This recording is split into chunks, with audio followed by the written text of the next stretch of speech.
राय बंसल जी के लिए है, स्टॉक पे नहीं। अच्छा, हवाई यात्रा को लेकर है। ओहो, अगर आप भी हवाई यात्रा करना चाहते हैं तो आपके लिए एक अच्छी खबर है। हवाई किरायों में 20 से 25% तक की गिरावट आई है। ऐसा मैं नहीं कह रहा हूँ, ऐसा पूजा जी कह रही हैं, और वो बताएंगी कि ये गिरावट क्यों और कैसे आई है। ज़्यादा डिटेल उनसे ली जाए। वैसे विश्वास तो नहीं हो रहा पूजा जो आप कहना चाहती हैं, लेकिन अगर सच्ची में हुआ है तो बताओ।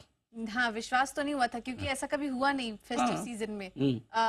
अमूमन यही देखा गया है कि फेस्टिव सीजन के दौरान जो एयर फेयर होते हैं उसमें भारी बढ़त देखने को मिलती है, लेकिन इस बार ऐसा हो रहा है। एक रिपोर्ट आई है, उसके मुताबिक एयर फेयर में इस बार गिरावट देखने को मिली और कहीं कहीं पर तो करीब 38% तक की गिरावट, 38% तक की गिरावट भी देखने को मिली है। औसत जो गिरावट नजर आ रही है हवाई टिकट फेयर में, उसमें 20 से 25% की गिरावट हुई है। इसका कारण ये है कि इस बार पिछले साल की तुलना में इस बार जो तेल के दाम है वहां पर भी काफी गिरावट देखने को मिली। इस पूरे साल में करीब 15% कच्चे तेल में गिरावट आ चुकी है, तो उससे एक सपोर्ट मिला। और इसके अलावा कैपेसिटी में भी काफी ज्यादा बढ़त देखने को मिली। तो इस बार अगर इस त्योहारी सीजन पर, जो कि अमूमन ऐसा कभी होता नहीं है कि दिवाली चल रही हो, दशहरा चल रही हो, लोग ट्रैवल प्लान्स करते हैं और उनको टिकट प्राइसेस भी काफी महंगी मिलती है, इस बार उनको यहाँ पर फायदा हो सकता है।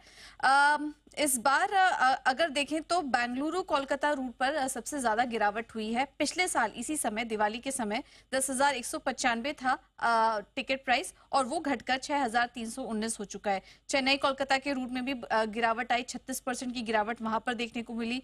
मुंबई दिल्ली का जो रूट अगर हम देखेंगे प्राइसेस का, तो 8,780 रुपए से घटकर 5,700 के आसपास के फेयर प्राइस है। और दिल्ली जयपुर की बात करें तो वहां पर भी 34% की प्राइसेस में गिरावट देखने को मिली है। तो अच्छी खबर है हवाई सफर करने वालों के लिए। हालांकि कंपनियों के लिए अच्छी खबर नहीं है, क्योंकि ऐसे मौके को वो अमूमन भुनाने की कोशिश करते हैं, प्राइसेस बढ़ा देते हैं, लेकिन इस बार कैपेसिटी भी सपोर्ट कर रही है, तो इस वजह से उन्होंने जो प्राइसेस हैं वो अफोर्डेबल ही रखे हैं। और काफी सारे रूट्स पर हम देख रहे हैं कि 38% तक की भी गिरावट देखने को मिली है।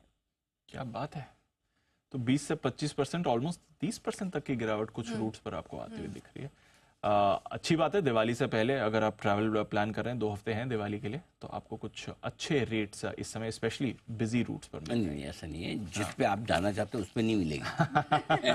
जिस पे नहीं जाना उस पे मिलेंगे। नहीं जाना हो उसी पे मिलेंगे। मैं ये दिवाली तक ही है, उसके बाद तो चांसेस का फिर तो बढ़ेंगे फेस। अच्छा, प्राइसेस भी बढ़े रहे, हम देख रहे हैं क्रूड के प्राइस भी बढ़े रहे हैं, तो मिडिल ईस्ट में टेंशन वही। तो दिवाली के बाद तो वापस जस का तस है। दिवाली तक या तो थोड़ी टिकट, दिवाली तक का ही मौका है, कम भी क्यों नहीं टिकटें, ऐसा हो सकता है। जैन साहब विशेष टिप्पणी देना चाहते हैं इस पर। जी जैन साहब बताएं सर। आपने बहुत अच्छा पॉइंट बोला अनिल जी। जहाँ जाना चाहते हो वहाँ महंगी आती है टिकट। मतलब गजब का। आप क्या जयपुर से कोटा फ्लाइट लेके जाना चाहते हैं? नहीं, कोटा तो जाती नहीं है फ्लाइट। कोटा तो सर कोटा ट्रेन का बहुत अच्छा थैंक गॉड नहीं जाती है। ये तो पता चला सुबह गए शाम को है, बोले कि जाऊंगा सुबह ससुराल, लंच वहीं करूंगा, शाम को वापस आ जाऊंगा। मतलब फ्लाइट तो जा ही रही है। अच्छा है। अनिल जी आपने जब ये बोला तो मुझे अभी याद आई, वाराणसी की टिकट बना रहे थे हम जयपुर से। ऐसे फेयर्स हैं, मतलब गजब के फेयर्स है। मतलब देव दिवाली पे वाराणसी जाने की इच्छा रख रहे हैं तो जा रहे, तो बट एक्स्ट्रा ऑर्डिनरी महंगे है। So let's see how it goes like. But yes, आजकल एक चीज अच्छी है कि फ्लाइट फेयर्स वो अफरा तोड़ मतलब ऐसे वाले नहीं दिख रहे हैं, क्योंकि मैं भी बॉम्बे की टिकट बुक करवा रहा था, कभी अलग अलग जगह की, तो ठीक है मतलब। और ये मुझे लगता है कि आगे भी ठीक रहना चाहिए। क्रूड ऑयल नीचे है, फिर नया स्पाइस जेट भी अब एक्शन में आ रहा है, तो देखते हैं क्या होता है। Fingers crossed. मैं मुंबई से उदयपुर की करवा रहा था 6 महीने पहले। 6 महीने पहले नवंबर के महीने की। पूरे नवंबर में 12 से 15,000 6 महीने पहले। और अब अभी फ्रेश देखिए 10, 11, 12,000 यही लगभग। उल्टा कभी कभी मुझे ऐसा लगता है ज्यादा एडवांस में करवाना भी शायद वो है। हाँ, और एक काम और करिए जैन साहब, आप ढूंढ रहे हैं अगर कि कौन सी टिकट कराऊं, तो घर में और ऑफिस में सबको काम पे मत लगाइए एक साथ, फिर उसमें क्या सर्जिंग हो जाती है। एक साथ 10-12 लोग ढूंढते थे वही तारीख। पता नहीं इनको कैसे पता चलता है कि अपने जो डेट ढूंढते हैं। मैंने तो आजकल नया एक तरीका निकाला है इसका, मालूम है क्या? जैसे मेरे को जाना है 12 तारीख को, तो मैं 10 वाली डालता हूँ और फिर बाद में जाके दूसरा आगे का देखता हूँ। मैंने तो उसमें थोड़ा मुझे रिलीफ मिला है। नहीं तो जो अपने ढूंढते ना उस वाली डेट तो फिर इतनी महंगी हो जाती है, पूछो मत। बंसल जी भी कोई ऐसी ट्रिक बता रहे हैं। जी बंसल जी। नहीं अनिल जी, पहले तो जो आपने बोला ना, सबसे इम्पोर्टेंट कि जहां जाना होता है वहां की सस्ती नहीं होती है।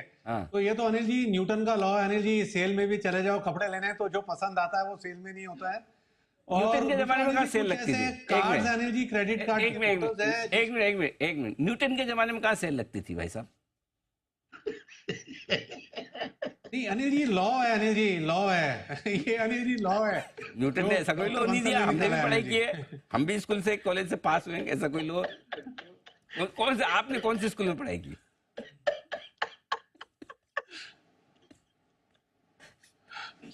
अनिल जी वैसे ही मैं अनिल जी प्रेशर में हूँ आज काफी, और आप अनिल जी प्रेशर बढ़ा रहे हैं। अनिल जी काफी प्रेशर में हूँ, जो 10 की कमाई का स्टॉक है उसे बोलने में काफी दिक्कत है, काफी यहाँ बैठ के जब जैन साहब बोल रहे थे वो गूगल देवता की मदद लेके अनिल जी। अच्छा तो अनिल जी आप प्रेशर ना बढ़ाए अनिल जी। अच्छा अब आप हो गया अनिल जी। अच्छा आप हवाई फेयर पे अपनी बात पूरी करें, अभी मैं इसमें बीच में नहीं बोलूंगा। अच्छा बताइए, अब बताइए न्यूटन का लॉ क्या कहता है, बताइए। नहीं अनिल जी मैं को कुछ नहीं बोला अनिल जी, आज आप पैनलिस्ट भी अनिल जी कम है तो Anil ji I take my words back. चलिए तो ये है ना न्यूटन के लॉ पर बंधन जी की तरफ से। लेकिन कुल मिलाकर ये कि जहां आपको जाना हो वहां पर सस्ती टिकटें मिलेगी, इसकी संभावना कम है।